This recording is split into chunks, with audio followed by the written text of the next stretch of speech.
okay, I'm 39. There's a good chance, failing a motorbike accident, which is highly probable here in Phuket, but something else where, we could live to 120.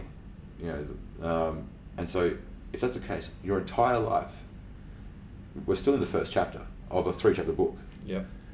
So all those experiences, good or bad, and sort of be able to just pull the lens out and to look at your life like a book and say, okay, what if anything's possible?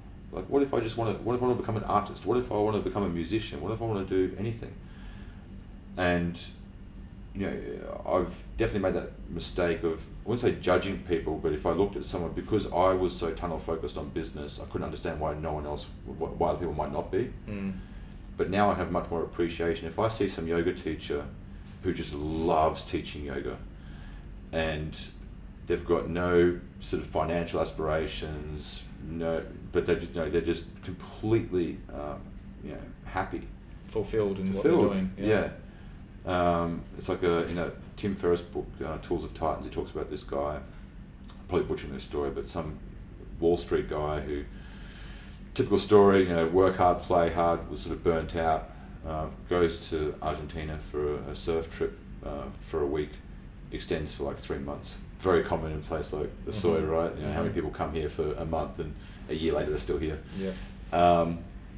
And just completely re-evaluates everything in his life. And recalibrated as well. Yeah, and goes back to New York, resigns, goes and sets up a surf school in Argentina. Most of his clientele are from his existing network, so bankers, lawyers and so on. And he said almost the exact same thing happens with all of them. They extend their trip, and as they're leaving, like, man, if I could live your life. He's like, you can. You can. Yeah. Like, because the kids are going to school and I'm due for promotion. It's like, you can, but you have to be willing to let go of all those things. And Claire, like I love the idea, like, you have to be willing to let go of good in order to be great, but that also lends itself to the hustle, work. Yeah. Claire, my partner, reframed that a little bit for me. She's like, in order to be happy, you have to be willing to let go of everything you think you are. Yes. So how do I attack my own identity and sense of self? Because if that's not as happy as I want to be, I have to be willing to let go of all of it. It can't come with strings attached. It's like, I'm willing to let go of these things, but these things are, and that's a really scary concept, I think, for most people, of like, to hit the refresh button of everything you think you are. Like, what if you can't be Cobes, the S&C coach? You can't be Cobes, the sniper. You can't be like. Dude, 100%. And this is the identity crisis that a lot of people have gone through with the pandemic. People they become, their identity is who they are, what they do. And when they were no longer able to go into work, when they were no longer able to support their family, like, their identity fell apart. And this is where a lot of mental health implications have increased over the last year and a half or so. And there's a number of factors that are involved in that, but a big problem that we are seeing is people losing their identity. Man, it's a big problem that has come up time and time again with myself as a veteran. There was a period of time where I kind of lost my identity, where I was Cobes the sniper,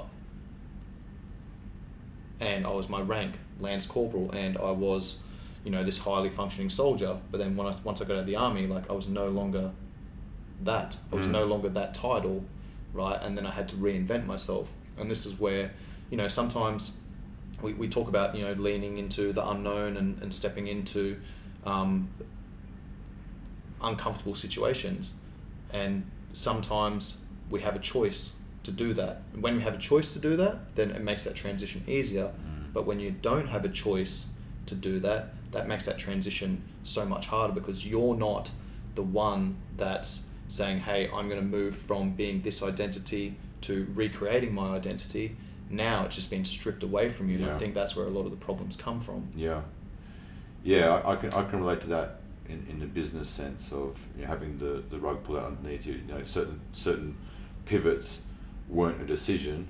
External circumstances created them. But one of the things I try to remind myself of is it comes down to that sort of, it's respond or react, and the external circumstances are never fair, but how each person deals with that is up to sort of personal sovereignty, and the better your ability to sort of take stock of what's going on, to maybe remove yourself from what's going on, and that's where I just try to look at the time perspective. Yeah. So much. I mean, you can literally just look up. It gives you a frame, right? It gives you a reference point. Yeah. Yeah. I took a little picture of the sunrise this morning and put it on my Instagram. It was like just sort of talk about the fact that the sun's about like 5 billion years old. And 5 billion years, it's going to like swallow up everything. It's like, how big's that problem you're like building up in your head? And you're like, it's so easy to lose focus of the bigger picture. Like we're literally swimming in a soup of infinite possibility. And I think that's why a lot of people don't like going down the rabbit holes of like, what is the nature of the universe? Like, how big is this thing going? How long has this been around? Is there a multiverse and so on? Because it's a lot of unanswered questions. A lot of unanswered questions, but I actually find a beauty in that, in the fact that if your brain is just kind of stuck in this groove of, I used to be this and now I don't know what I am, or I'm going through this situation right now that's not fantastic, is you can just kind of look back and go, man, none of this matters at all. It's like that Emerson quote, I've experienced many great tragedies in my life, some of which actually happened. Yeah. Oh man. And so how many of the worst things that we're internalizing is that super critical self-talk. It's what will people think about, fill in the blank. How many times has anyone ever stopped you on the street and say, Cobes, sit down, this is why you're a piece of shit, this is why everyone doesn't like you, and this is why you're a failure, and this is why, like... Yeah, they'll say that behind my back. Never, right? Yeah. And for the people who say things behind people's backs, I've had stacks of that. That's a mirror, man. Again, it's a reflection, right? Yeah,